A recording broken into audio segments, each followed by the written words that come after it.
আসসালামু আলাইকুম। আজকে আপনাদেরকে দেখাবো কিভাবে একটা স্ট্যান্ডার্ডের মাধ্যমে টিভিতে, স্মার্ট টিভিতে কিভাবে আপনারা তারের মাধ্যমে আপনারা কানেক্ট করবেন। এটার মধ্যে আমরা ওয়াইফাই সেটআপটা করে নিয়েছি। যদি আপনারা সেটআপটা শিখতে চান তাহলে আমাদেরকে কমেন্ট করে জানাবেন। তো এখানে আমরা তারের মাধ্যমে একটা সব নীল তারের মাধ্যমে আমরা কানেকশনটা দিয়ে দিছি অলরেডি টিভির সাথে এবং আমাদের স্ট্যান্ডার্ডের সাথে।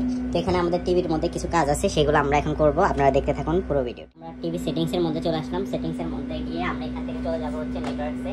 এখানে যে নেটওয়ার্কস, এখানে ক্লিক করব। এখান থেকে আমরা চলে যাব নেটওয়ার্ক সিস্টেমস, এখানে চলে যাব। যাওয়ার পর এখান থেকে আমরা স্টপ দিব। যাওয়ার পর এখান থেকে আমরা চেঞ্জ নেটওয়ার্ক, এখানে ক্লিক করব। আমরা আবার এখানে চলে আসবো। তো এখান থেকে আসার পর এখানে আমাদের টিভির সাথে আমরা কানেক্ট করব। তো টিভির সাথে কানেক্ট করার জন্য এখানে ওয়্যারলেসে ক্লিক করব। ক্লিক করার পর এখান থেকে আমাদের টিভির মধ্যে একটু লোড হবে, আমরা কিছু সময় অপেক্ষা করব। তো এখান থেকে দেখুন আমাদের টিভিতে কানেকশনটা হয়ে গেছে। তো এখান থেকে আমরা এখান থেকে ক্লোজ দিয়ে দিব এবং আমরা এখান থেকে আপনাদেরকে ইউটিউব চালিয়ে দেখাবো।